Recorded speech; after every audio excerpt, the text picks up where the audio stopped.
शिव पुराण विद्येश्वर संहिता 16वां अध्याय देव प्रतिमा का पूजन तथा शिवलिंग के वैज्ञानिक स्वरूप का विवेचन। ऋषियों ने कहा, साधु शिरोमणि सूत जी, हमें देव प्रतिमा के पूजन की विधि बताइए जिससे अभीष्ट फल की प्राप्ति होती है। सूत जी बोले, हे महर्षियों, मिट्टी से बनाई हुई प्रतिमा का पूजन करने से पुरुष स्त्री सभी के मनोरथ सफल हो जाते हैं। इसके लिए नदी, तालाब, कुआं या जल के भीतर की मिट्टी लाकर सुगंधित द्रव्य से उसको शुद्ध करें। उसके बाद दूध डालकर अपने हाथ से सुंदर मूर्ति बनाएं। पद्मासन द्वारा प्रतिमा का आदर सहित पूजन करें। गणेश, सूर्य, विष्णु, शिव पार्वती की मूर्ति और शिवलिंग का सदैव पूजन करें। संपूर्ण मनोरथों की सिद्धि के लिए 16 उपचारों द्वारा पूजन करें। किसी मनुष्य द्वारा स्थापित शिवलिंग पर एक शेर नैवेद्य से पूजन करें। देवताओं द्वारा स्थापित शिवलिंग को 3 शेर नैवेद्य अर्पित करें तथा स्वयं प्रकट हुए शिवलिंग का पूजन 5 शेर नैवेद्य से करें। इससे अभीष्ट फल की प्राप्ति होती है। इस प्रकार सहस्त्र बार पूजन करने से सत्यलोक की प्राप्ति होती है। 12 अंगुल चौड़ा और 25 अंगुल लंबा यह लिंग का प्रमाण है और 15 अंगुल ऊंचा लोहे या लकड़ी के बनाए हुए पत्र का नाम शिव है। इसके अभिषेक से आत्म शुद्धि, गंध चढ़ाने से पुण्य, नैवेद्य चढ़ाने से आयु तथा धूप देने से धन की प्राप्ति होती है। दीप से ज्ञान और तांबूल से भोग मिलता है। अतएव स्नान आदि 6 पूजन के अंगों को अर्पित करें। नमस्कार और जाप संपूर्ण अभीष्ट फलों को देने वाला है। भोग और मोक्ष की इच्छा रखने वाले लोगों को पूजा के अंत में सदा जाप और नमस्कार करना चाहिए। जो मनुष्य जिस देवता की पूजा करता है वह उस देवता के लोक को प्राप्त करता है तथा उनके बीच के लोकों में उचित फल को भोगता है। हे महर्षियों, भूलोक में श्री गणेश पूजनीय हैं। शिव जी के द्वारा निर्धारित तिथि, वार, नक्षत्र में जो विधि सहित इनकी पूजा करता है उसके सभी पाप एवं शोक दूर हो जाते हैं और वह अभीष्ट फलों को पाकर मोक्ष को प्राप्त करता है। यदि मध्याह्न के बाद तिथि का आरंभ होता है तो रात्रि तिथि का पूर्व भाग पितरों के श्राद्ध आदि कर्म के लिए उत्तम होता है तथा बाद का भाग दिन के समय देव कर्म के लिए अच्छा होता है। वेदों में पूजा शब्द को ठीक प्रकार से परिभाषित नहीं किया गया है। पू का अर्थ है भोग और फल की सिद्धि जिस कर्म से संपन्न होती है उसका नाम पूजा है। मनोवांछित वस्तु तथा ज्ञान अभीष्ट वस्तुएं हैं। लोक और वेद में पूजा शब्द का अर्थ विख्यात है। नित्य कर्म भविष्य में फल देने वाले होते हैं। लगातार पूजन करने से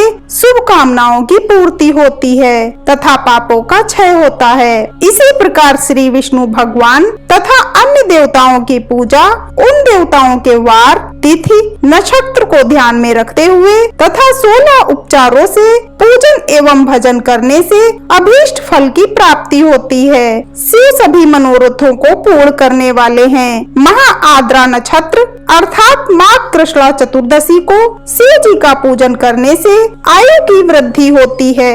ऐसे ही और भी नक्षत्रों, महीनों तथा वारों में शिव जी की पूजा व भोजन, भोग और मोक्ष देने वाला है। कार्तिक मास में देवताओं का भजन विशेष फलदायक है। विद्वानों के लिए यह उचित है कि इस महीने में सब देवताओं का भजन करें। संयम व नियम से जाप, तप, हवन और दान करें क्योंकि कार्तिक मास में देवताओं का भजन सभी दुखों को दूर करने वाला है। कार्तिक मास में रविवार के दिन जो सूर्य की पूजा करता है और तेल व कपास का दान करता है उसका कुष्ठ रोग भी दूर हो जाता है। जो अपने तन मन को यदि पर्यंत शिव को अर्पित कर देता है उसे शिव जी मोक्ष प्रदान करते हैं। योनि और लिंग इन दोनों स्वरूपों के शिव स्वरूप में संविष्ट होने के कारण वे जगत में जन्म निरूपण हैं और इसी नाते से जन्म की निवृत्ति के लिए शिव जी की पूजा का अलग विधान है। सारा जगत बिंदु नाद स्वरूप है। बिंदु शक्ति है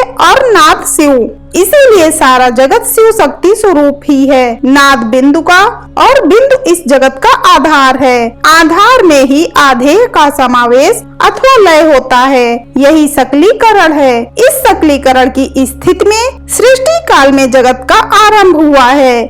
शिवलिंग बिंदु नाद स्वरूप है, अतः इसे जगत का कारण बताया जाता है। बिंदु देव है और नाद शिव, इनका संयुक्त रूप ही शिवलिंग कहलाता है। अतः जन्म के संकट से छुटकारा पाने के लिए शिवलिंग की पूजा करनी चाहिए। बिंदु रूपा देवी उमा माता हैं और नाद स्वरूप भगवान शिव पिता।